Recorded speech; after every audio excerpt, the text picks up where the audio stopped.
Do not look at them.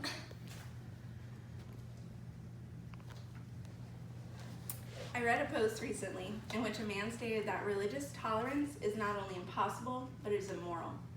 Let that sink in.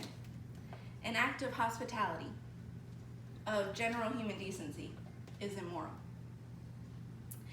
Today, my goal is to help you gain a better understanding of religious tolerance by defining it, sharing reasons why it is not only moral, but also our duty as Americans, and sharing ways that you can live out tolerance daily. I've compiled extensive research from books and websites about the meaning of tolerance, religious and not, as well as how to implement a more tolerant lifestyle. Tolerance doesn't mean that you let people walk all over you, or even that you have to agree with what they say. Tolerance does not mean that only one person shows patience and acceptance for others, whereas others do not. Tolerance must be shown from both sides for it to be effective. When people disagree on a certain issue, they must discuss their opinion in a respectful manner, meaning hateful and provocative words should be avoided. Let me be clear that showing respect and tolerance to opinions of others does not mean that you must compromise your own principles. Tolerance is all about allowing others to share their ideas and beliefs, and even if you don't agree with them, listening in a respectful manner. When it comes to religious tolerance, the only difference is subject matter.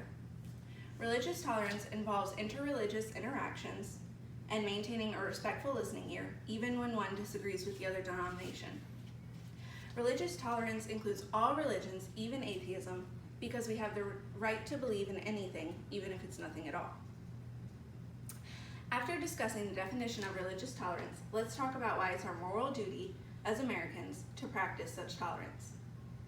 Barack Obama, in a speech about religious tolerance in America, stated that, indeed, over the course of our history, religion has flourished within our borders precisely because Americans have had the right to worship as they choose, including the right to believe in no religion at all. Tolerance creates a society in which people can feel valued and respected, a society in which there is room for every person, even with their own ideas, thoughts, and dreams. Tolerance is an ideal that America was founded upon. In the Virginia Act of Establishing Religious Freedom, Thomas Jefferson wrote that all men shall be free to profess and by argument to maintain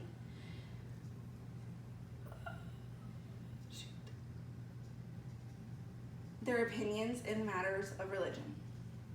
The First Amendment of our Constitution established the freedom of religion as the law of the land, and that right has been upheld ever since.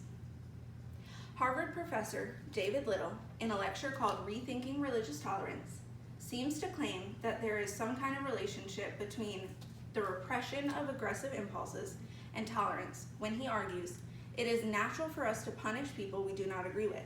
To repress that impulse is tolerant.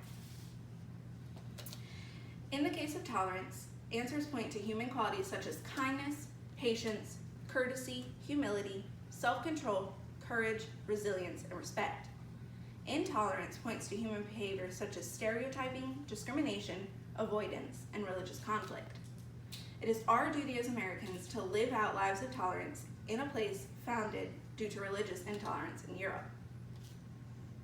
To live out tolerance, we must attempt to maintain peace in society.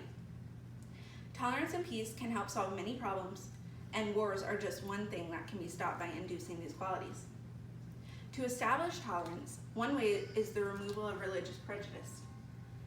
The world could have been a better place if religious leaders had promoted more tolerance than hatred. Religion can be a weapon if used negatively, but on the other hand, when used wisely, it can be the best way to promote love and harmony in society. Tolerance implies a degree of deviation from a standard that a person is willing to allow. What a person tolerates will depend on the rigidity of that norm. We need to work on opening ourselves up to others for the pure ideal of gaining an insight into their way of life and not some agenda where we listen to feel an argument. It is important to raise our children in a more tolerant way of life so we break the cycle of intolerance.